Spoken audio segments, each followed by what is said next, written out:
Olá, você da TV Regional. Mais uma vez nós estamos aqui no nosso programa Papo Certo. Rejane Nunes com vocês. Hoje eu estou me sentindo assim, ai, gente, uma felizarda.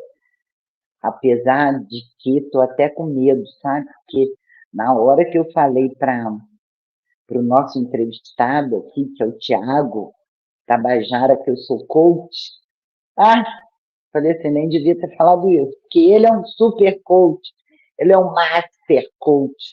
Ó, então, eu preparei umas perguntas para fazer, preparei essa entrevista, mas eu já estou até assim, meio preocupada. Tiago, você pega leve comigo, tá?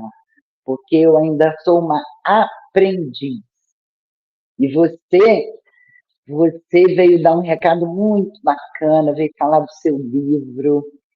E eu espero que você que está aí assistindo, que entrou agora, você vai desfrutar dessa entrevista com o Tiago Cavalcante Tabajara.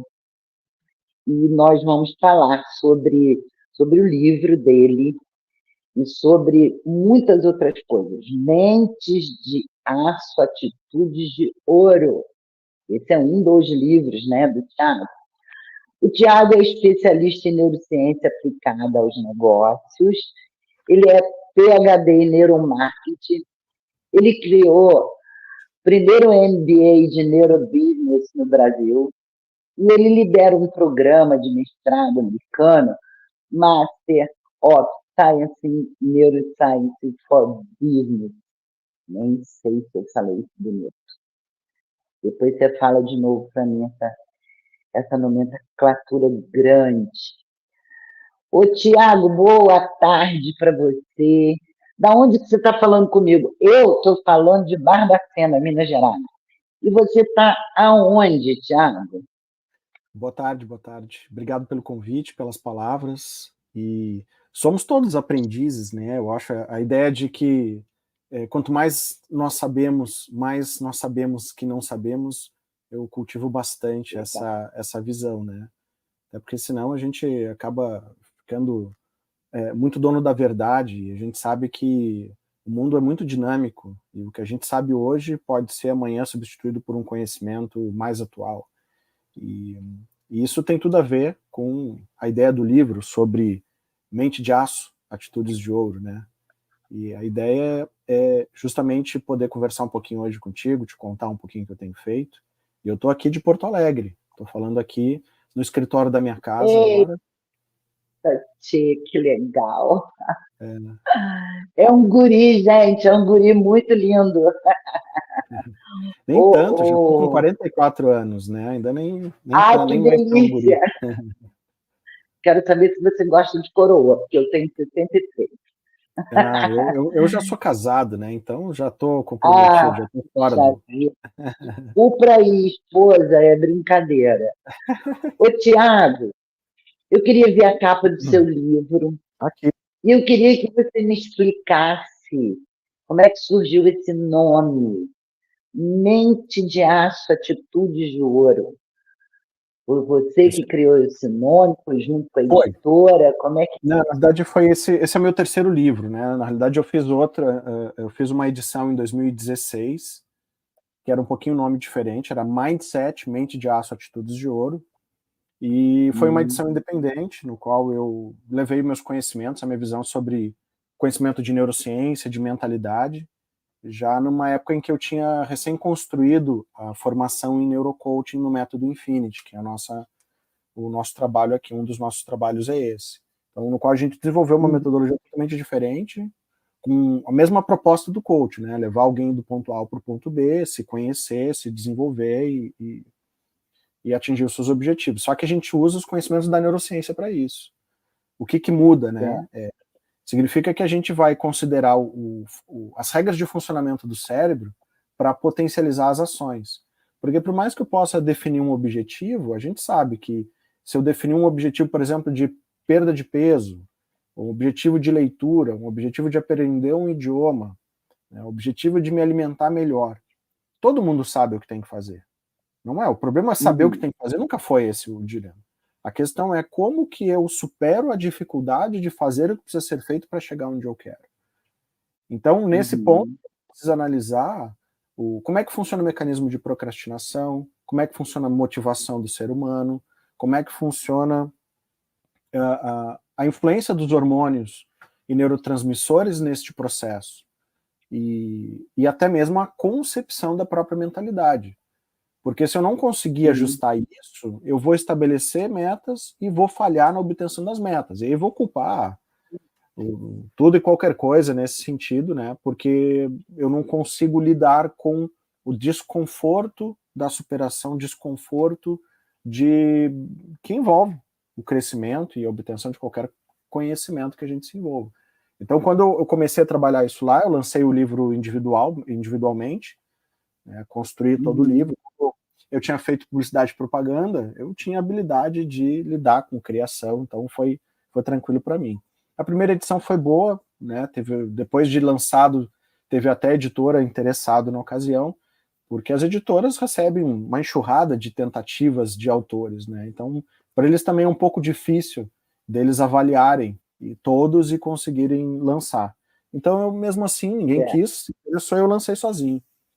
Aí, depois da primeira edição, comecei, né, a ter um certo movimento em cima disso, fiz a segunda, modifiquei mais da metade do livro, ajustei, acrescentei mais conhecimentos de neurociência, e agora, no passado, consegui mostrar o valor do meu livro, o valor do conhecimento que eu tenho apresentado para a editora Citadel, no qual agora é minha parceira, né, e a gente está fazendo um trabalho incrível, já somos pela 4ª semana seguida best-seller, né? Então estamos aí nos livros mais vendidos do Brasil. Parabéns!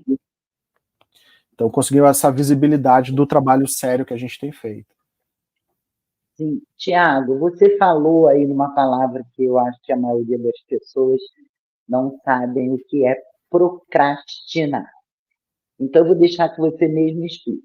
Claro. Mas, você acha que o fato de procrastinar, ou algumas interferências psicológicas que as pessoas têm, tipo, uma pessoa que é TDAH, uma pessoa que é ansiosa, isso também interfere nesse momento de de procrastinar? Você acha que isso também interfere? O ser humano, de uma forma geral, procrastina, né? E para quem não sabe o que é procrastinação, é o ato de deixar as coisas para depois, mesmo sabendo que elas são importantes. É porque toda vez que a gente tem que lidar com uma atividade, um desafio, alguma coisa, existe um gasto energético, né? A gente precisa se movimentar. E esse se movimentar vai tirar a gente da posição que a gente está. Imagina, se eu estiver cansado, eu vou ter uma tendência a procrastinar maior do que se eu estiver descansado. Então, ao mesmo tempo, atividades que são muito desgastantes emocionalmente, como, por exemplo, lidar com uma situação de conflito e resolver um problema, né, lidar com uma situação que eu tenha que cobrar alguém ou eu vou ser cobrado por alguém, que ou seja, geram desgastes emocionais, são ações que a gente tende a deixar para depois, como uma tentativa de buscar o nosso melhor momento para poder enfrentar aquilo. Digamos, olha, agora eu estou meio preocupado, estou meio chateado, não estou com cabeça para lidar com aquela situação. Então eu vou deixar depois para quando eu estiver com uma condição melhor eu poder enfrentar isso, que é um desgaste enorme. A grande questão da procrastinação... Isso é procrastinar também, quando você isso fica procurando o melhor momento? É que tem duas formas. Uma coisa é eu procurar o melhor momento de uma forma estratégica e inteligente. Outra coisa é eu fazer isso várias vezes como se nunca chegasse o momento adequado para fazer isso. Isso é a procrastinação. É o evitar a dor do confronto emocional com uma situação que talvez não seja muito favorável. A grande questão é que quando a gente vai trabalhar com a neurociência, a gente vai enxergar que cada vez que a gente deixa algo emocionalmente desgastante para depois, vai dizer que a gente não sente alívio. A gente sente um alívio, né? Tipo, eu precisava fazer isso agora. Claro. Que bom, eu preciso resolver isso agora. Vou deixar para depois ali. Já desmarquei a reunião com fulano, já consegui prorrogar essa conversa difícil. Então, só que entra o seguinte, o alívio, quando a gente vai falar de emoções, ele é uma das das variações da emoção alegria, que é a única emoção positiva que nós temos. Nós temos basicamente 6 emoções e uma única positiva, as outras todas são negativas. Então o que acontece? Cada vez que eu sinto o alívio, eu tenho uma descarga de dopamina no cérebro. Semelhante a eu comer um chocolate, semelhante a eu ter uma coisa boa. E aí isso piora a ação de procrastinação, porque na medida que eu procrastino, eu recebo uma recompensa imediata, que é uma sensação gostosa, a sensação, o que o nosso cérebro vai perceber? Que procrastinar é bom. Então a gente começa a ter um impulso biológico de procrastinar em virtude da emoção alívio que entra pra gente. Mas se isso é tão real, como é que a gente faz? Se é tão real, né? Porque, por exemplo, Tiago, olha só, vou te falar como é que são as mulheres, tá? Se é que você não sabe. A dieta, ela sempre começa segunda. A academia sempre começa segunda. Não sei por quê. Eu acho que instituíram que segunda era o dia do sofrimento. Quando você por exemplo, vou começar a fazer uma dieta para o verão. A gente quer fazer uma dieta para o verão. Aí você começa em novembro. Mas como se dezembro é Natal e Ano Novo e tem um monte de coisa gostosa para comer? Então não vou começar. Não, eu começo depois. Em janeiro, pronto, vou começar em janeiro. Pô, mas janeiro é férias. Imagina você de férias, de dieta. Aí depois vem aquele. Dá o alívio, mas depois vem. Ah, meu Deus, é no carnaval. Como é que eu vou botar o biquíni no. Então, esse é o nosso sofrimento. A dieta, começar a academia e parar de fumar. Parar de fumar é sempre mês que vem. Que ainda tem esse mês que vem eu penso nisso. Agora, como é que é a ferramenta? Como é que é o mecanismo? Porque você falou que procrastina dá um alívio. Como é que a gente faz, ai meu Deus, para executar isso? Sem sofrimento, como é isso? O sem sofrimento que eu acho que é alguma coisa meio difícil de acontecer, mas a questão toda é que é o seguinte, a gente precisa montar a mentalidade necessária para fazer o que precisa ser feito. Então é a mesma coisa, se eu não acreditar que estudar é importante, que ler é importante para adquirir conhecimento e poder aumentar o meu repertório de possibilidades para resolver problemas e para poder atuar no mercado, se eu não achar que isso é importante, eu não vou conseguir estudar porque estão me obrigando. Então, ou seja, a forma como eu encaro as coisas, ela é pré-requisito para eu conseguir realizar as coisas. Então, por que normalmente dietas não funcionam? Porque as pessoas não querem abrir mão de comer coisas que são prazerosas. É verdade. Então, o que acontece? A dieta, a pessoa fica contida por um tempo, enquanto está de dieta. Então, por um tempo, eu aceito não comer as coisas que eu quero comer para obter um certo resultado. Mas ela não muda a forma de se relacionar com a comida, com a alimentação e com os hábitos saudáveis. Ela continua querendo aquilo que faz mal para ela. Então, enquanto ela não enxergar, ela não entender que se ela quiser o corpo bonito, se ela quiser viver mais, ela vai ter que entender muito bem isso, que esse prazer momentâneo que ela tem comendo junk food, comendo coisas que não são bem ou fumando, eles estão sendo mais nocivos do que o benefício que se espera. Então é muito um processo de geração de consciência. A pessoa precisa abrir mão, é uma escolha. Pode escolher o que tu quiser, mas eu não vou conseguir o resultado que eu quero se eu não mudar a minha forma de pensar com relação àquilo. E aí porque a gente não consegue ficar contido muito tempo. Todo o processo de dieta em que a gente está se sentindo obrigado a fazer alguma coisa, quando no final das contas a gente queria fazer outra, ele é provisório. Chega um ponto que a gente não aguenta de ficar naquele nível de restrição e estoura. E aí o problema do estourar é que aí entra um efeito muito pior, porque a pessoa, pela restrição que ela ficou antes, ela não vai voltar a comer normal as tranqueiras que ela comia. Ela entra comendo muito, é quase como uma overdose de comida, ou de tudo, é como se ela Verdade. quisesse recuperar todo o tempo perdido Tempo antes. perdido. É. E aí Ô, não tem como. Tiago,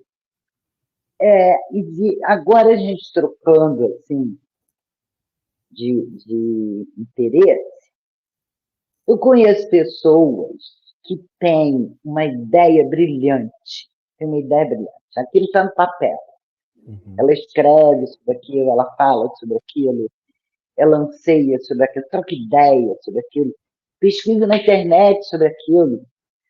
Mas de que maneira a neurociência pode indicar, através desses pensamentos, né, o sucesso de uma carreira ou de uma empresa?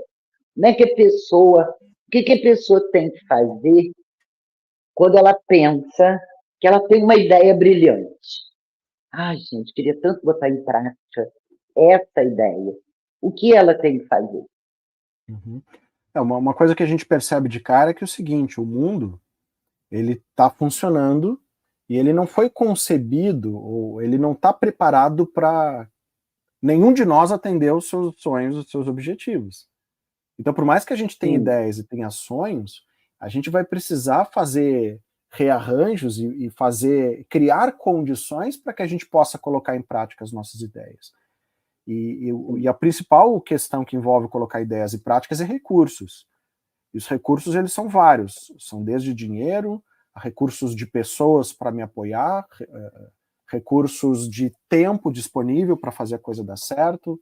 Então, recursos tecnológicos disponíveis para tirar aquilo do papel, mas principalmente recursos pessoais, ou seja, aquela pessoa que tem a ideia, ela vai trabalhar e vai gastar mais tempo do que qualquer um para colocar aquela ideia no ar. E nisso ela continua Sim. tendo que gerenciar o restante das suas atividades como uma pessoa, gerenciar a família, gerenciar talvez a sua fonte de renda que ela não pode abandonar enquanto não coloca a ideia em Uhum. prática. Ela vai ter que, com pouco recurso, fazer economias para poder encaixar as necessidades que vão ter dessa ideia nova Então, e tem que muitas vezes trabalhar buscar também. parceiros para poder Isso, tirar tem que do trabalhar a papel. ansiedade, né? Tem que trabalhar Tem, essa ansiedade também. É que a Tem que ansiedade é um trabalhar processo de essa. medo do futuro, né? Na realidade, a gente, Sim, quando fica ansioso, quando a gente tem medo, que normalmente alguma coisa que a gente já vivenciou aconteça novamente. E aí a gente fica isso, com aquela verdade. expectativa assim, mas aquilo pode acontecer de novo. Isso pode Isso, paralisar a gente, é, porque o é fato de verdade. acontecer uma vez não significa que vai acontecer outras.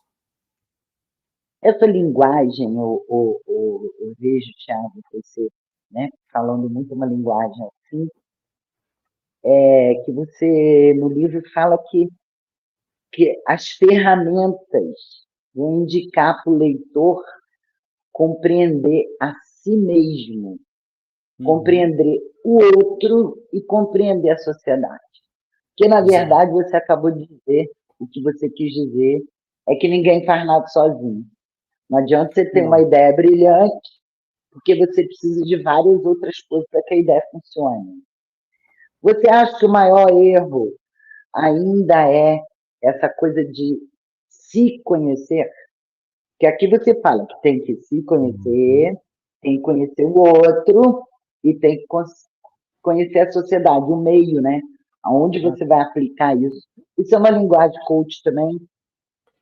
Eu acho que o autoconhecimento faz parte do desenvolvimento humano, que inclusive antes de existir coach já se falava nisso, só não se conhecia tão grande, não se compreendia tão claramente a importância disso. A gente já vê dentro do estudo da economia comportamental, lá desde a década de 70, já se falava sobre a questão do autoconhecimento. E Uhum. antes disso, a gente já via a psicologia lá com Carl Jung já falando sobre isso, sobre a questão de geração de consciência para as suas áreas de sombra. Então já se tem estudado isso há bastante tempo.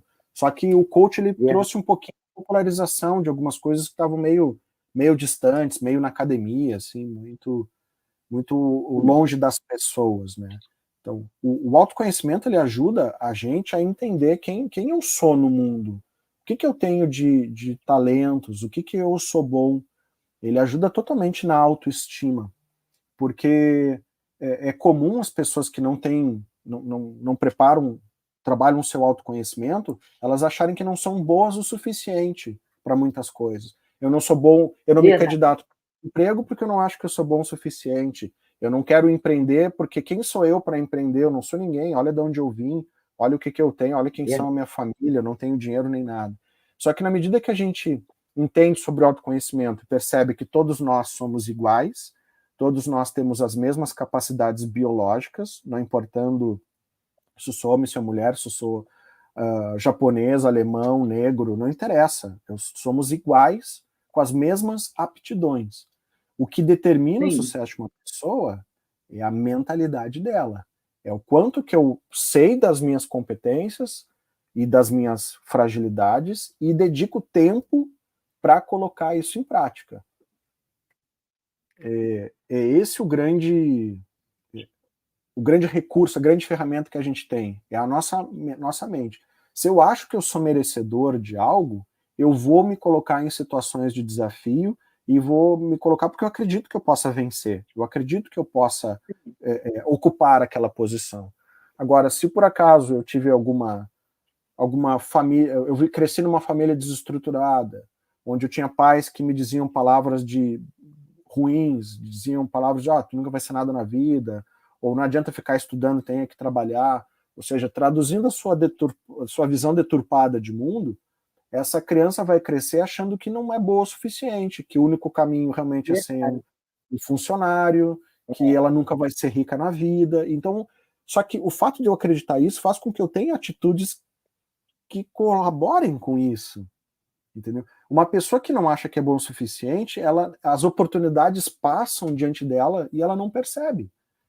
Ela não consegue enxergar que aquilo pode ser para ela. Ela acha, não, isso aqui é para o outro, isso aqui não tem a ver comigo.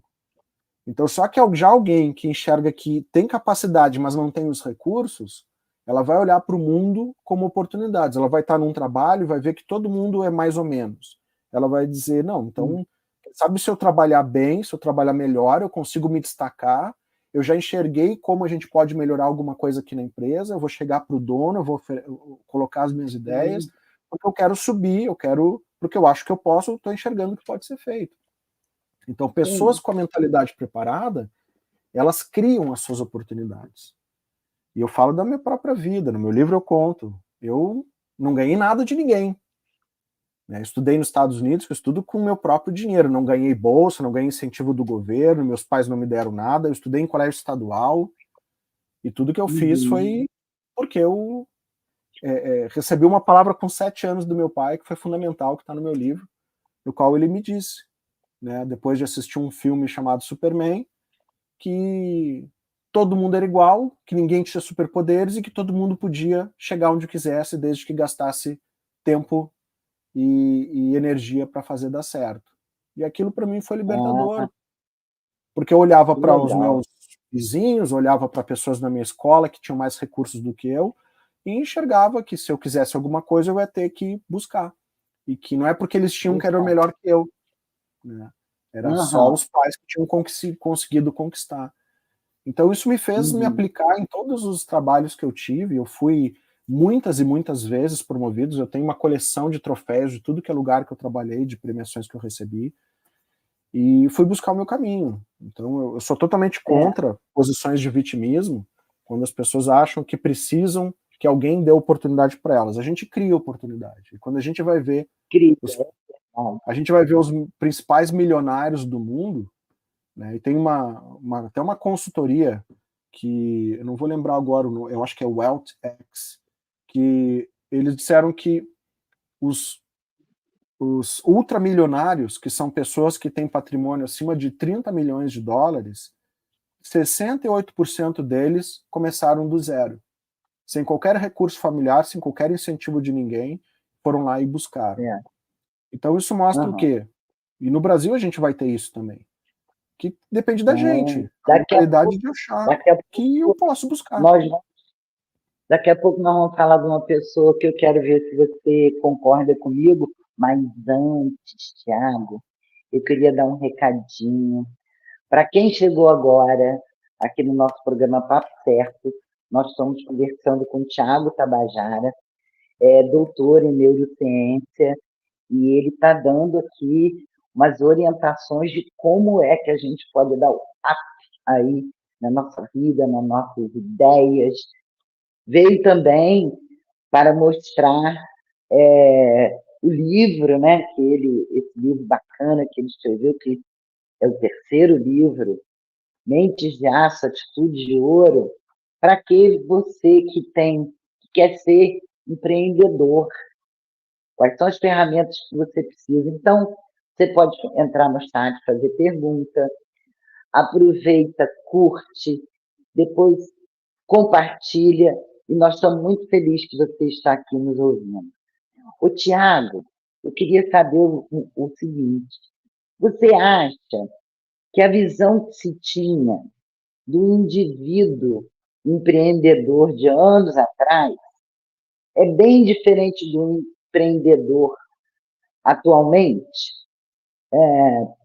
Porque, tipo, para você abrir seu próprio negócio, né, não basta só você ter a ideia, né? Você mesmo falou, tem que ter o dinheiro, tem que ter local, tem que ter várias coisas, se preocupar com várias coisas. E o seu método, ele se preocupa mais em treinar, em informar o empreendedor ou a equipe, a empresa. Quando você oferece um treinamento para uma empresa, primeiro você vai lá, conhece a empresa, para você poder saber, descobrir do que ela precisa, ou você treina o gestor. Como é que é esse mecanismo, né? É individual, é coletivo? Como é? Tudo depende do objetivo em si, né? Por exemplo, um colaborador que está contratando de forma individual, o foco é ele, né? Ele que quer se desenvolver e ele vai tentar buscar, entender se aquela empresa que ele está tem a ver com o que ele planeja para a vida dele, ou se ele vai buscar uma colocação no outro lugar. Se a gente está falando com a diretoria, com os gestores, pessoas que têm poder dentro da organização, a primeira coisa a trabalhar é cultura. É cultura organizacional, porque a gente precisa alinhar a nossa forma de pensar para poder trabalhar junto, né? Durante muito tempo, as pessoas eram contratadas para fazer tarefas, simplesmente. Então, eu te pago para fazer uma quantidade de tarefas das 8 da manhã às 6 da tarde, pronto.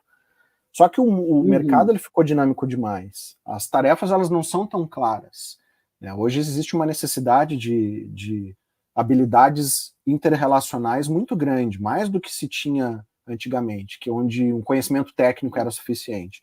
Hoje a gente precisa ser capaz de se relacionar com um colega de trabalho, a gente precisa ser capaz de se relacionar com o líder, se relacionar com ideias diferentes da minha e poder chegar a um lugar que seja o melhor para a empresa. Deixa eu falar uma coisinha pequenininha aí, desculpa cortar você. Nisso que você está falando, a gente também tem que colocar assim, a diferença do gestor e do líder, porque as coisas são tão diferentes, né? Sim, o cara certeza. Não pode ser só gestor, tem que ter uma liderança na equipe, né? Tem, com certeza. Isso mudou, né? Quando a gente pega o conceito de liderança que surgiu lá na década de 90, lá, eu lembro saiu uma revista, na revista Harvard Business Review de 96, tem uma reportagem que perguntava se as pessoas, se os gestores iriam aplicar o modelo de liderança na empresa delas ou não, como se fosse uma possibilidade, né? E hoje a gente olha para isso e enxerga que não existe mais chefia. Não é mais possível, porque isso era uma época em que se acreditava que podia haver vida pessoal e vida profissional, né? Hoje está mais claro do que nunca que não existe vida profissional e pessoal, existe só vida. Uma coisa permeia a outra. Antigamente se concebia a ideia de que eu preciso arranjar um emprego que pague as minhas contas, eu não preciso gostar do trabalho, eu preciso, né, sustentar a minha família. E hoje já se sabe que não é mais suficiente, principalmente porque a alta performance, a alta produtividade e o alto resultado está diretamente ligado à felicidade que eu tenho com o que eu faço. E para haver felicidade, eu preciso ter pessoas que me apoiem e pessoas que colaborem comigo dentro da organização. E por isso que chefia, alguém que simplesmente distribui tarefas e me cobra, né, e não se preocupa com o que eu penso, não tem mais espaço no mundo atual. A gente precisa de líderes. São pessoas que incentivam e que arranjam os recursos para que as equipes possam fazer os seus trabalhos. Ele é um viabilizador, o líder. Ao mesmo tempo, tem muita gente ainda que recebe o nome de líder, mas eles trabalham com microgerenciamento. Eles ficam lá conferindo no detalhe se as pessoas estão fazendo o que é devido, o que está totalmente fora dos conceitos de motivação e de felicidade que são usados hoje. Hoje é impossível a gente conseguir bons resultados se eu ficar monitorando as atividades dos outros. Uma das condições principais para haver alta performance são 3 coisas, né? Autonomia, maestria e propósito. Então, autonomia deixando as pessoas poder fazer o que elas querem, maestria fazendo as coisas com altíssima qualidade, e propósito sabendo por que a gente faz e para onde a gente está indo. Então, isso é fundamental. As pessoas precisam ter um senso de propósito, elas precisam saber que o que elas estão fazendo vai além do que as tarefas que estão produzindo. Então, mas isso que você está falando, repete para mim, maestria... Autonomia, maestria e propósito. Autonomia e propósito. Mas a maestria, autonomia e propósito, você acha que o líder daquela equipe tem que transmitir, tem que trabalhar isso com a sua equipe? Tem, é fundamental. Junto com isso, tem um outro conceito que também está amplamente difundido agora, que é o conceito de segurança psicológica. Porque eu não tenho como ter autonomia, porque imagina dentro de uma equipe, eu vou deixar meus colaboradores fazerem as tarefas do seu próprio jeito para atingir o resultado. Eu não vou ficar cobrando o dia a dia dele. Ele sabe que ele tem entregas para fazer até o tal dia. Então eu vou deixar ele trabalhar do jeito dele. Só que como é que funciona um colaborador que ele sabe que se ele errar, ele vai ser punido? Ele vai ser punido com uma crítica pública, ele vai ser punido com um feedback ruim pessoalmente, com uma perda de chance de promoção, ou com até mesmo um certo assédio moral, na medida que o líder tende a humilhar, a ofender de alguma forma porque cometeu algum erro nesse sentido. Então a segurança psicológica, ela diz o seguinte, que as pessoas precisam correr riscos interpessoais sem poder ser punidos por isso. Então significa que se errar, tentando fazer dar certo, tudo bem, vamos tentar corrigir. Mas hoje, se a gente erra no mercado corporativo, as pessoas são punidas, o que faz com que elas não consigam inovar e elas não façam nada além do que é mandado. Nada além, é verdade. Nada além do que é mandado. Então, para ter autonomia, eu preciso de segurança psicológica. Mas para ter segurança psicológica e autonomia, eu preciso de líderes competentes que conseguem preparar as pessoas para poder trabalhar sozinho e que não são inseguros para ficar microgerenciando os outros. Quando a gente vê gestores que não deixam as equipes livres, eles são inseguros na sua maioria. Sim. Agora eu queria tocar num assunto aqui.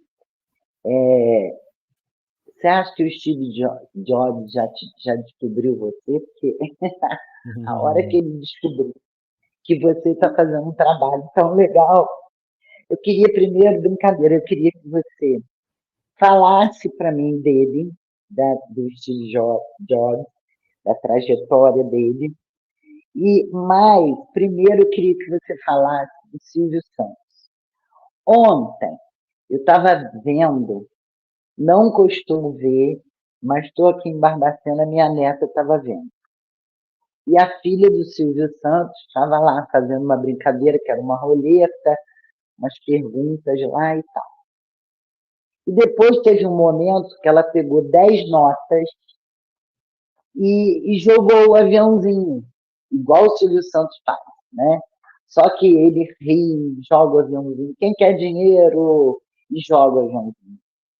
Olha, ela fez a mesma coisa que o Silvio Santos fez, jogou os 10 aviões, completamente sem graça. ela não tem graça nenhuma fazendo aquilo.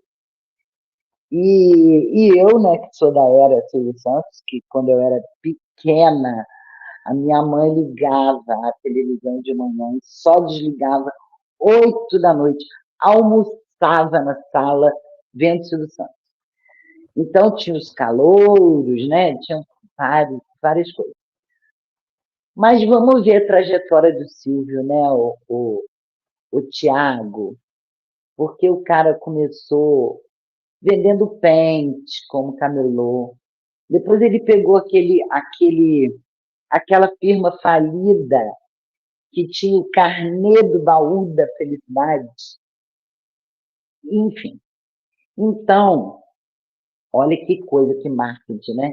E ele nunca fez marketing, mas era um empreendedor. Quais são as virtudes aí? O que você poderia classificar nessa personalidade do Silvio Santos para ele chegar onde ele chegou? Com essa visão que você tem de empreendedor, do marketing business, né? Porque ele não teve o seu livro para ler. Como é que o cara fez, né, para se tornar o Silvio Legal. Santos? Me fala. O que eu enxergo da trajetória dele? Ele era um cara que era automotivado. Então, ele queria vencer. Estava bem claro para ele que ele queria vencer e queria fazer dar certo. E ele fazia as coisas com muita vontade, com muita paixão. Então, o que também a gente sabe que gostar do que faz é fundamental. Isso também faz com que ele conseguisse ver as oportunidades. E eu enxergo que ele também tinha uma boa autoestima, porque até mesmo a própria compra da emissora, a gente vai olhar um pouquinho na história dele, ele fez tudo sem dinheiro. Como que ele vai Isso comprar uma aí. emissora sem dinheiro? Como que ele vai? Porque ele sabia que tinha que colocar no ar e que ele ia buscar o dinheiro depois com o negócio andando. Então isso tem a ver o quê? Visão de mercado, né, o senso de oportunidade que aquilo envolvia e muita confiança em si mesmo. Porque ninguém que confia em si mesmo vai assumir esse tamanho de risco, né? É Então, verdade. ao mesmo tempo, a gente, às vezes, tem uma ideia de que a pessoa tem que ser humilde e confunde humildade com autoconfiança, né? E é um grande problema, porque parece que a pessoa ser capaz de reconhecer seus próprios talentos, seus próprios feitos, se ela por acaso chega a dizer para ninguém, não, mas eu acredito que vai dar certo, eu confio no que eu vou fazer, olha ali, arrogante, ó. Não, É, não é, minha autoestima, eu me preparei para isso. Por que eu vou entrar num negócio e eu já acho que eu vou perder? Não, são coisas diferentes. Uma coisa é eu não achar que eu sou melhor do que os outros. Isso seria arrogante. Agora, achar que eu sou bom e eu confio no que eu vou fazer, não vejo arrogância. Eu vejo autoconfiança. E faz falta sim. nas pessoas autoconfiança. Porque a gente, mesmo que não consegue conquistar nada sozinho, a gente não vai conseguir o apoio de ninguém se a gente não transmitir confiança do que a gente está fazendo vai dar certo. Ninguém vai Transmitir embarcar em barco confiança. furado. É Ninguém vai verdade. embarcar em barco Ó, furado. Thiago, esse carnê do baú da felicidade estava na mão do Manuel de Nóbrega. E o Manuel de Nóbrega que passou, né? O Silvio comprou dele.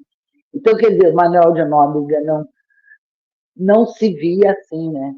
Com essa Não sabia confiança, com essa administrar, autoestima. não conseguiu enxergar a oportunidade e pronto. E também aquilo, quando a gente tá. Quando a gente não tem muito a perder, a gente está mais disposto a correr riscos. E muitas vezes as pessoas que querem empreender, eu vejo, tenho alunos que muitos deles já estão bem encaminhados, já têm sua casa, seu carro, já têm os filhos Uhum. estudando, já tem uma certa receita, estão bem, não estão passando por dificuldade. Às vezes a gente fala em empreender, em montar um negócio, alguma coisa do tipo, e a gente percebe o quanto mais as pessoas têm, mais medrosas elas ficam, no sentido de empreender e arriscar qualquer coisa, né? Arriscar. Então, É é, verdade. e a gente começa a ficar mais velho e com mais posses e fica mais covarde, é muito louco, né? Esse tipo de coisa. É, você mesmo falou da sua trajetória, que você estudou em colégio estadual e que você foi. Não, agora era assim que você fazia? Não, agora eu vou dar esse passo. eu tenho dinheiro para dar esse passo, agora eu tenho dinheiro para dar esse outro passo. Foi assim? Porque, afinal de contas, Não. você construiu uma carreira não só brasileira, né? Uma carreira internacional, né? E como é que Sim, sim. você foi dando esse passo a passo? Eu não sabia exatamente o que eu ia fazer, não foi tão planejado assim. Eu fui avançando, eu tenho uma carreira na área comercial e multinacional, tudo bastante tempo, mas eu fui avançando na medida que as oportunidades iam surgindo. Eu nunca quis ser vendedor, mas me tornei vendedor lá quando eu tinha 21 anos. Me tornei vendedor. Descobri que era uma coisa que eu fazia muito fácil e que eu gostava de convencer os outros. E ao mesmo tempo me tornei professor quando eu tive minha primeira aula de graduação. Quando eu assisti a primeira aula na faculdade, eu tive aquela aula com o professor de caramba, eu quero fazer isso. Que coisa mais legal, né? Porque eu vinha com um ranço da escola, que eu nunca gostei da escola, nem ensino fundamental, nem ensino médio, nunca gostei. E na medida que eu tive a primeira aula na faculdade, eu digo, para estudar isso, eu quero estudar isso, eu adoro estudar isso aqui. E mais legal ainda é estar no papel dele, do professor, lidando com esses assuntos incríveis, que esses assuntos em si fazem sentido. E aí eu comecei a pegar o gosto para estudar ali. E para ali comecei só a tirar 9 e 10, porque eu estudava, não era. Eu nunca fiquei preocupado, tem prova, que nada, eu nunca estudei para prova. Prazer. Claro, eu não estudava para a prova porque eu já sabia o conhecimento, eu não ficava esperando a prova para estudar, eu estava estudando todo o tempo. Eu enxergava o estudo como o meio para chegar onde eu quero. Não é o prazer necessariamente pelo estudo, é o prazer pelo resultado que o estudo proporciona, que é saber o que os outros não sabem, conseguir criar soluções para problemas que os outros não enxergam. Então, no final das contas, eu me sentia com superpoder, porque quanto mais eu sabia, mais eu me tornava diferenciado na maior parte das pessoas. Eu conseguia olhar para as coisas e enxergar oportunidades que ninguém conseguia.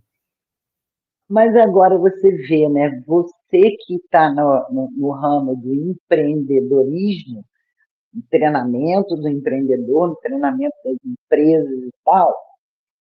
Ai, estou tão orgulhosa de você. Na verdade, o boom da sua carreira foi como professor. Você se descobriu vendo alguém dando aula. E agora você tem essa carreira de ensinar, né, a ensinar essas ferramentas. A gente tem então, uma instituição. A gente tem uma instituição de ensino superior, com pós-graduação e mestrado. Então, no final das contas, eu sou um dos professores, sou coordenador do curso, mas acho que a minha genialidade está nos negócios, em criar tudo isso, né? Em fazer uma parceria com uma universidade americana, que talvez a gente pense, tá, mas como assim vai ter uma pós-graduação? Como assim vai ter um mestrado? Fui lá, conversei com o pessoal de uma universidade americana, trouxe um programa para cá e pronto. Ninguém pensou em fazer isso antes, mas eu fiz. Entende? Então, ser capaz de criar coisas que não existem para atender problemas reais é uma coisa que eu faço muito bem. Né? Então, e ser professor é a forma como eu capacito outras pessoas a fazer a mesma coisa que eu. Dividir o conhecimento, né? O importante é a gente não guardar, a gente não pode guardar o conhecimento para nós, né? A gente tem que dividir graça. Nem tem graça. A Cora Coralina fala isso, que a gente aprende o que ensina e ensina aprendendo, né? A poetisa fala isso. Outra coisa que eu queria que você falasse para mim é a respeito dessa carreira do Steve Jobs. O que você analisa dele? Ele era assim também, e como que ele se tornou esse grande palestrante? Porque tudo que a gente ouve, né, nos vídeos dele, ele falando a respeito disso que você está falando, dessa autoconfiança, né? Mas eu quero ouvir você falar. Igual você falou do Silvio Santos, legal. Eu queria que você me falasse do Steve Jobs. Uma outra coisa também interessante com relação ao Steve Jobs, até ele falecer, ele foi uma referência dentro do mundo todo, tanto como palestrante, como principalmente empreendedor que tem uma visão, que entende, que trabalha a questão do próprio futuro, de enxergar coisas que os outros não estão enxergando. Então, assim, ele sempre foi um cara que é visionário. Visionário no sentido de, por exemplo, quando ele criou o microcomputador pessoal, ele estava vendo uma oportunidade que as outras pessoas, mesmo quem estava inserido no mercado, não enxergava. Ele acreditava que todas as pessoas iam ter um computador em casa. Então, essa capacidade de visão era o maior talento dele. Ele não era um programador talentoso e muito menos um bom líder. Ele era um péssimo líder mesmo. Ele era um cara grosseiro, né, e que tinha dificuldade de lidar com os outros. Na minha percepção, porque faltava para ele autoconhecimento. Entendeu? Ele tinha uma visão muito limitada do mundo e das coisas, o que fazia, ao mesmo tempo sendo visionário, que é estranho, né? Mas o que fazia com que o que não se encaixasse nos padrões dele estava errado. Só que os padrões dele não necessariamente ditam a regra de como as coisas devem ser, né? A gente tem diferentes perfis psicológicos, as pessoas têm vivências e culturas diferentes, e na medida que eu consigo entender isso pode ser um excelente agregador de conhecimento para até fazer mais coisas. Porque se eu vou usar somente o meu repertório de vivência, ele é limitado aonde eu cresci, as pessoas que eu conheci, os cursos que eu fiz, e eles não representam o máximo de possibilidades. Agora, se eu abro oportunidade para ouvir outras pessoas, sei lá, alguém, por exemplo, de Minas, alguém do Rio de Janeiro, alguém de outras culturas, de outro país, eu passo a ver um pouquinho da forma deles enxergarem o mundo e aproprio coisas que eu enxergo que tenha sentido. Então, o empreendedorismo, ele requer muito repertório. Ele só não suporta, o empreendedorismo só não suporta divergência. A divergência significa, eu quero ir para um lado e tu quer ir para o outro. Isso não tem como. E isso, a gente vai olhar os filmes do Steve Jobs, a gente vê isso bem evidenciado. Tem uma cena, por exemplo, um dos filmes, e que os filmes tendem a retratar muito o que aconteceu, tá? Eu já estudei sobre isso. Claro que eles muitas vezes são romantizados para poder encaixar a história como um todo. Mas as cenas, principalmente as cenas críticas, elas foram relatadas assim mesmo, né? Então, uma das cenas tem um dos engenheiros, perto do lançamento de um dos computadores, acho que era o Apple Lisa, não tinha feito as fontes ainda, só tinha um tipo de letra no computador. E ele pergunta, e as fontes? Ele diz, mas nós temos coisas mais importantes para ver do que isso. E o Jobs fica louco, como assim mais importante? Eu disse que eu queria vários tipos de letra.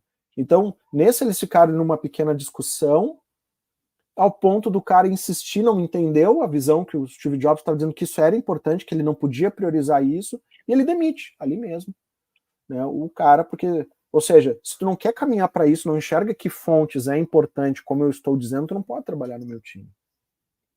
E não pode, e nisso ele está certo, porque ou a gente quer caminhar para a mesma direção, ou não faz sentido a gente estar junto. E a gente vai ver casamento funciona da mesma forma, sociedade funciona da mesma forma. Não tem como, se a gente não alinhar a nossa visão de crescimento, de norte, não vai dar certo. Mesmo que a gente tenha visões diferentes, porque elas podem ser complementares, elas só não podem ser contraditórias. Contraditórias, isso.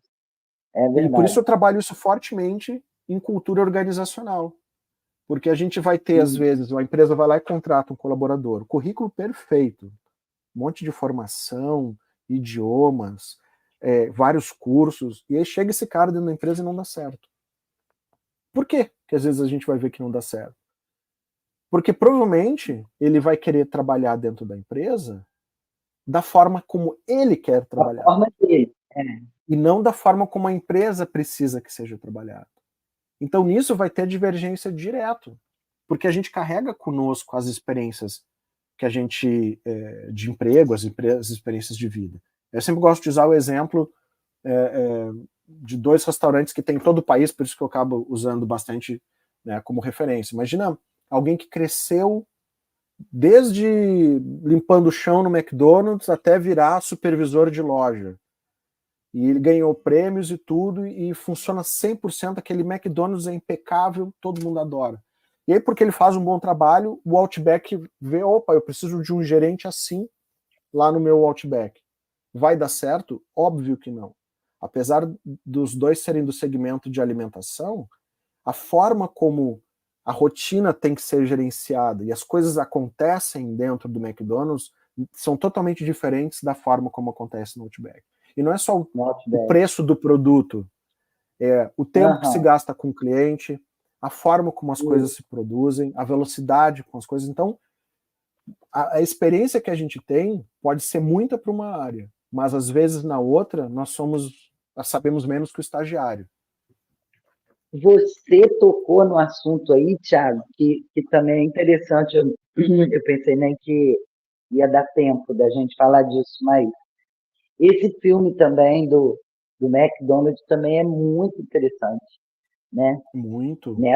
Na visão do empreendedorismo dele, e ele começou dessa maneira, né? Fazendo o realmente. Ray Kroc, ele era incansável, né? Falando do Ray Kroc, né? O Ray Kroc que pegou a ideia dos irmãos McDonald's e transformou num mega negócio. A gente vê no filme a quantidade de tentativas que ele fez, né? Ao ponto dos gerentes de banco reconhecerem ele de outros projetos, né?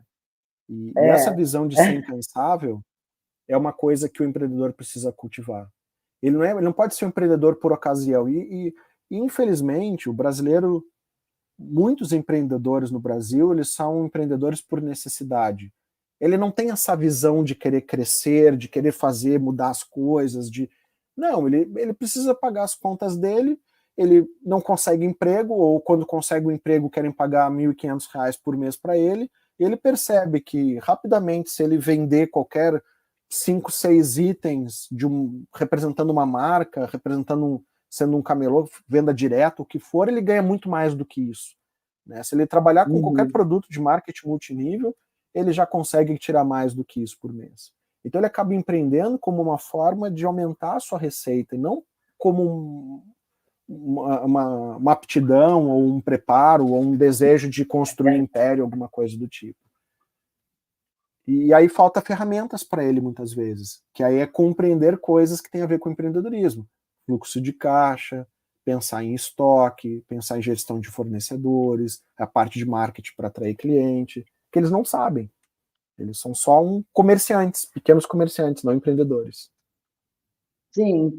Agora, você que fala assim, a respeito da pessoa ser obstinada, né, por aquilo que ela quer fazer e não procrastinar, vamos dar um exemplo aqui. A pessoa ele é bancário, já tem anos que ele é bancário, mas à noite ele tem um hobby, ele toca violão na noite, e daí meu Deus, na verdade eu não quero ser mais bancário, eu cansei, eu queria só cantar.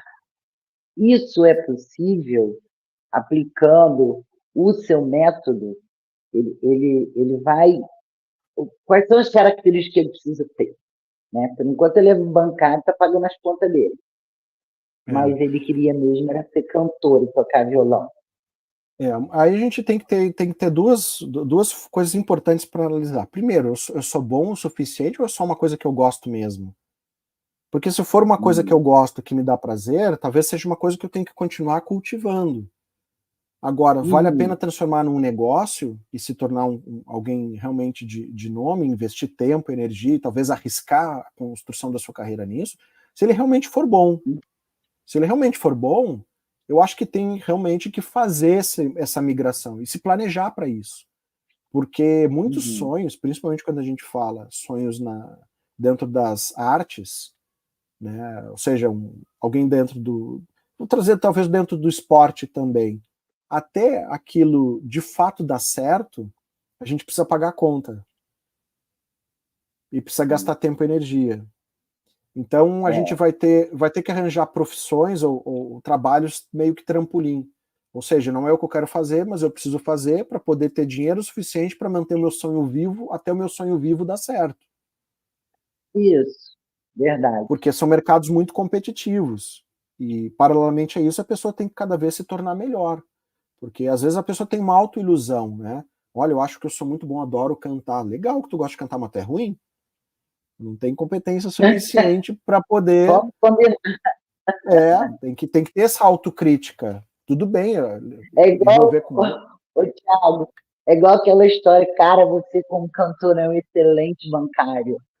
Exato, pode acontecer. Né? Então, É, mas se o cara tem talento, tem que debruçar nisso até dar certo mesmo. Não vejo a menor dúvida. claro.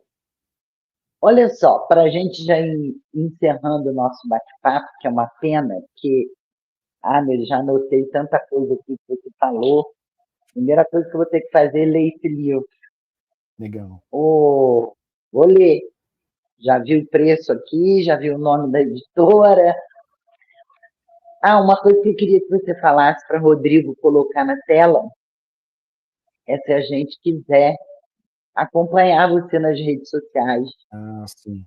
Hoje eu já vi 2 vídeos seus. Olha, Thiago, você está de parabéns. Coisa boa.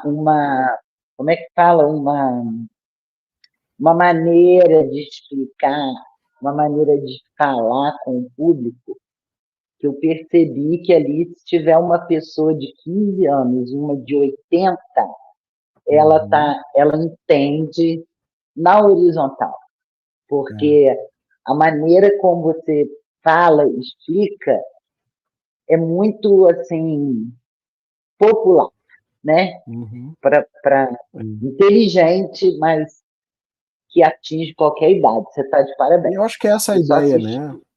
Que bom. Essa é a ideia. O conhecimento ele precisa ter acessível a todo mundo. Usar palavras bonitas ou termos que ninguém entende, eu não chego mais perto do meu objetivo fazendo isso, eu me distancio cada vez mais. Eu gosto da ideia de Verdade. libertar a mente das pessoas. Eu gosto da ideia de poder colocar sementinhas nas mentes delas que pode alterar um rumo de uma vida, que pode fazer ela tomar uma decisão diferente que vai mudar totalmente a vida dela. Então eu tenho que falar de uma forma realmente mais clara possível, dar mais trabalho, eu traduzi tudo isso, mas é assim que eu acho que eu vou conseguir atingir meu objetivo como Já professor, como palestrante. aconteceu com você de você ir fazer uma palestra em algum lugar e você ter preparado de uma maneira e chegar lá o público é outra? E você ter Acontece, que, pode sabe? acontece, mas eu me adapto muito fácil, não importa o Ah, público, na hora eu consigo mudar as coisas, eu ah, sei improvisar muito bem, eu posso, por exemplo, já aconteceu de eu levar slides, levar tudo pronto, e por acaso dar um problema de compatibilidade dos meus arquivos com o computador que ia rodar. E chegar e também. descobrir, não vai dar slide. Tudo bem, eu Sim, falo direto, eu domino o que eu falo, posso falar sem apoio nenhum, sem slide, sem marcação, sem nada. Então, sim. porque eu me preparo muito para o que eu faço, muito mesmo. Eu acho Aham. que isso ajuda a gente a ter segurança. Acho que isso ajuda a gente a ter confiança no que faz e Não. ajuda a fazer um Eu trabalho acho que de isso excelência. é uma condição, né? O bom orador é aquele. Primeiro, ele tem que. A primeira coisa do bom orador é ele entender o conteúdo, né? Ele tem que saber o conteúdo, né? É verdade, mas eu só assisti 2 vídeos, mas você está de Legal. parabéns, adorei. Achei a maneira de você se comunicar muito bacana. Fácil. Você sabe que eu sou palestrante em casas espíritas e há 30 anos já. E isso já aconteceu, sabe? De você ficar preparando aquela palestra, chegar lá, coisa ser incompatível, igual você falou, e não funcionou, e dá pique de luz e não sei o quê, mas você tem que estar com tudo na cabeça para você poder transmitir. E a E já mentalidade aconteceu também. preparado para lidar com a frustração também, né? Porque é uma frustração. Putz, planejei tudo e deu errado. Então É eu tenho que fazer dar verdade. certo sem os recursos necessários? Sem É isso Jesus. mesmo. É verdade. Tiago, eu queria que você me falasse nos seus alunos, quando eles vão fazer esse, me fala a respeito desse MBA, Uhum. Neurobusiness, e como é esse método Infinity de neurocoaching? O que é que os seus alunos vão aprender Legal, legal. nesse treinamento, nesse método, né? Dá um Bacana. spoiler aí para nós. Vamos lá. Bom, o MBA em Neurobusiness é o primeiro do país. Tá? Antes disso não existia nenhuma pós-graduação em neurociência que não fosse médica. Então todos os cursos que tinham que envolver neurociência, eles eram da área da saúde.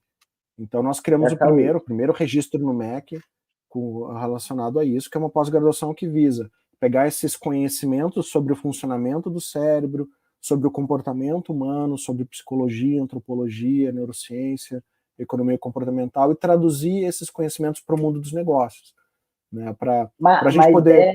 é uma pós-graduação. Uma pós-graduação. Tá? E aí, que conforme a necessidade dos clientes, a gente tem workshops, que seriam como se a gente pegasse essas disciplinas e criasse cursos menores, né?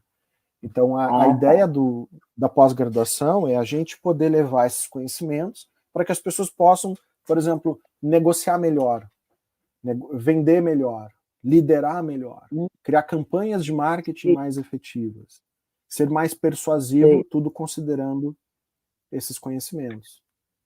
Então, porque a gente sabe muitas coisas sobre o ser humano que não se sabia para antes. qualquer tipo de venda? Qualquer tipo. Desde da varejo até uma venda consultiva, alguém que vai vender uma casa, vai vender um carro, né, alguém que trabalha com venda por e-commerce. Então, porque isso tudo tem a ver na realidade, com convencimento. Quando eu vou mostrar meu produto é bom, compre do meu produto, o que convence? Que palavras que eu devo usar? Como que isso funciona na mente dele para gerar o desejo legal, eu quero comprar esse produto? Então a gente entra nesse nível de detalhe para explicar para as pessoas como elas podem fazer as ações mercadológicas da forma mais... Você está falando agora é o pós-graduação Neurobusiness do Brasil. Isso. Mas esse só tem aí no Paraná? A pessoa quiser fazer... Não, na realidade ele é online. Ele é online ao vivo.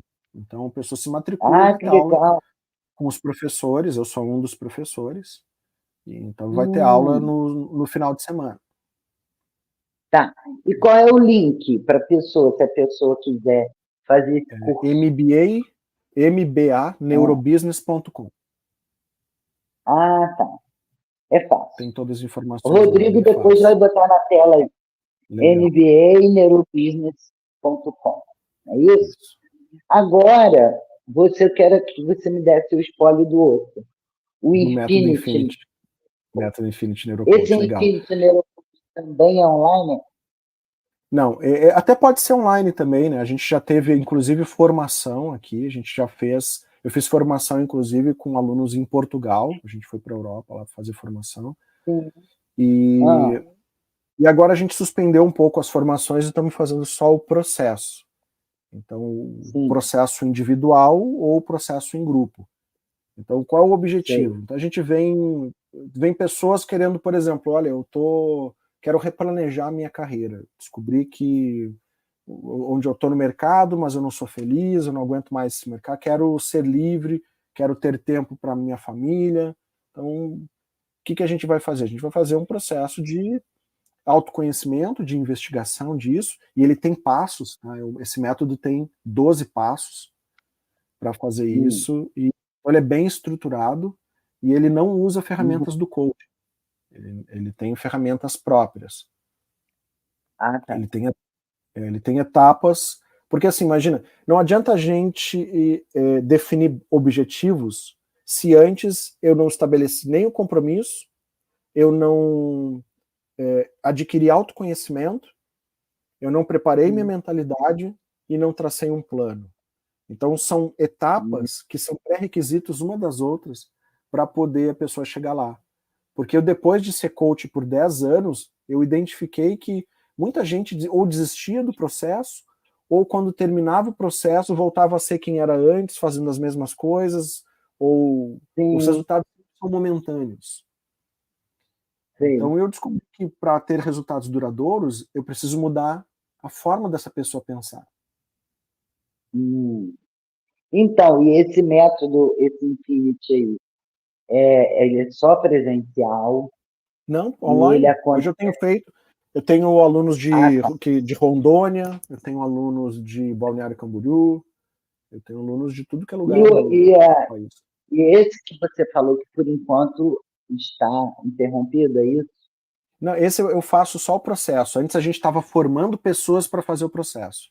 Isso a gente parou. Ah, tá, entendi. Isso a gente parou por Tá. enquanto, a gente vai transformar numa franquia. Hum, sim. E agora, eu queria que você, que pena, tem mais umas perguntas aqui na minha anotação, mas a gente já até estourou o tempo. Mas é um prazer falar com você, adorei. Coisa boa. Olha, quem acompanhou na TV regional hoje o bate-papo com o Thiago Tabajara, eu tenho certeza que está com a cabecinha assim. Ah, meu Deus, coisa boa. Estou vendo a luz no fim do túnel. Contem comigo para Tiago, eu que... outras oportunidades. Ah, que bom, que bom. Que aí a gente, numa próxima oportunidade, aí a gente já fala mais, quem sabe já fala do outro livro, dos outros Com livros. certeza. Quem sabe você já escreveu, você já está escrevendo outro, Tiago? Já tô. Tem Já? mais dois Ai, encaminhados. que beleza.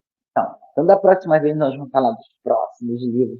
É de neurociência também, Também, os próximos livros. também. Um na área de neuroliderança, neurociência aplicada à liderança. Ai, que delícia, eu quero esse. Ô, Tiago, eu queria que você falasse, pode ser como uma forma de encerramento, pode ser como uma reflexão, mas mostra para mim de novo a capa do livro e na sua mensagem final, mente de aço, atitudes de ouro. Eu queria que você falasse, pode ser do seu livro, você pode ler, ou Uhum. fazer da maneira que você quiser. As suas palavras finais aí do nosso bate-papo. Legal. Eu acho que eu vou dar uma palavrinha mesmo. O que, que eu diria para as pessoas que gostaram desse conhecimento e talvez tenham se sentido provocadas, né, no sentido de que podem conquistar as coisas que gostariam, mas precisam gastar tempo e energia. Como é que eu começo esse negócio? Acho que a primeira coisa que todo mundo precisa ter em mente é entender o seu valor perante o mundo, perante a sociedade. E enxergar que mesmo que a gente possa ter tido pais ausentes, uma família estruturada, pessoas que possam ter nos machucado, pessoas que possam ter dito palavras ruins a nosso respeito, ter nos julgado, ter falhado, né, dentro das relações humanas, ainda assim nada disso define quem vocês são. A definição de quem nós somos, primeiro que biologicamente somos iguais. Não é o que o Thiago está dizendo, não é um desejo meu, é o que é, a biologia é isso. Então, se nós somos iguais, ninguém tem o direito de tratar ninguém diferente. Ninguém tem o direito de desprezar, menosprezar, né, ninguém. Então começa por aí. Então, a outra questão é que eu sou cristão, então para mim isso influencia bastante. Deus desejou cada um de nós que nós existíssemos. Eu acredito muito forte nisso. E ao mesmo tempo acredito que todos nós temos talentos. Talentos no sentido de, por exemplo, alguém pode ter uma desenvoltura muito grande para conversar, para falar, o outro pode ter um talento matemático. A questão é que cada um de nós precisa descobrir quais são esses talentos e dedicar tempo para traduzir isso em negócios, em coisas que fazem o bem para a população, para a humanidade. Isso é uma das coisas Sim. principais que a gente faz lá até no método Infinity Neurocoach. Então, assim, talvez a gente olhe para uma pessoa, olha, eu admiro muito aquela pessoa, acho fantástico, eu queria ser que nem ela. Provavelmente a gente vai falhar se tentar fazer isso. Porque a gente tem que ser nós mesmos. A gente pode até se incentivar com o resultado dos outros. Mas a gente nunca pode invejar o outro. Porque a história do outro é a história dele. Ele pode ser muito bem sucedido em determinada área, mas outra área ele talvez não seja sucedido, seja mal sucedido. E nessa área que ele é mal sucedido, talvez tu seja bem sucedido. Então, assim, Uhum. existe uma certa aleatoriedade entre coisas boas e coisas que dão certo, coisas que não dão certo na minha vida, na tua vida, na vida de todo mundo. E eu acho que a gente não vai querer ficar trocando essas coisas, mas a gente só olha para a parte boa do outro. Né? A gente não olha, talvez, os sacrifícios que o outro tenha feito, a vida difícil que talvez ele tenha vivido. Né? Talvez, é a mesma coisa, o cara ele é milionário. Bacana, mas a história dele, já viu como é que é? Ele cresceu sem pais, ele teve uma dificuldade, assim. Tu gostaria de estar no lugar dele sem os teus pais? Não, eu não gostaria. Bom, então não inveja o caminho do outro. Construa o seu próprio caminho. Essa é a melhor forma. E saibam que nós temos talentos. Todos nós somos bons em muitas coisas. E por isso a gente precisa descobrir para usar elas. A gente não adianta eu pegar uma fraqueza minha e tentar deixá-la forte para ser parecido com alguém. Eu nunca vou ser muito bom. Eu preciso potencializar aquilo que eu já sou bom para me tornar ainda melhor. Isso, é verdade. Professor Tiago Tabajara, adorei conversar com você. Vocês da TV Regional, se não viram tudo, depois vocês vão ver na TV, vocês vão ver no YouTube e vão degustar. E, Tiago, adorei os conselhos que você deu. Essas suas palavras finais é para a gente refletir mesmo. Porque, na verdade, né, Tiago, a gente olha assim para o outro. Ai, gente, Neymar está milionário. Acho que eu vou entrar numa aula de futebol. Não joga nada de futebol, mas quer ficar melhorado naquele caminho. Exato. E às vezes você já tem, né, Tiago? Um caminho, né? Um talento. Puxa vida. Olha, Tiago, adorei te conhecer. Você é um fofo, simpático, com essa carreira brilhante. E eu pode saber que eu vou ser aluna aí desse curso seu aí, esse neurobusiness. Eu queria fazer. Legal. Tiago, quando você vier por esse lado aqui, para o Rio de Janeiro e tal, você dá um pulo em Friburgo, e que a gente vai conversar, se conhecer, porque vai ser muito legal. Você podia marcar, hein, Thiago, para dar um curso em Nova Friburgo. Pensou que luxo? Podia. Pensa nisso aí, amadurece essa ideia. Olha, Deus te abençoe, saúde, que você tenha muito sucesso, que escreva muitos livros e que a gente volte a conversar outras vezes. Foi o maior prazer. Ô, Rodrigo, agora eu quero tirar aquela foto linda. Eu e Thiago.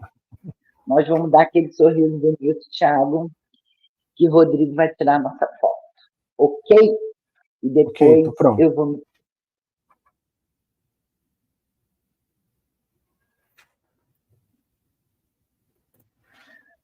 Valeu, Rodrigo. Olha, vocês da TV Regional, obrigado mais uma vez, Thiago. Muito obrigado. Muito obrigado. Até a próxima, se Deus quiser. Tchau. Tchau, tchau.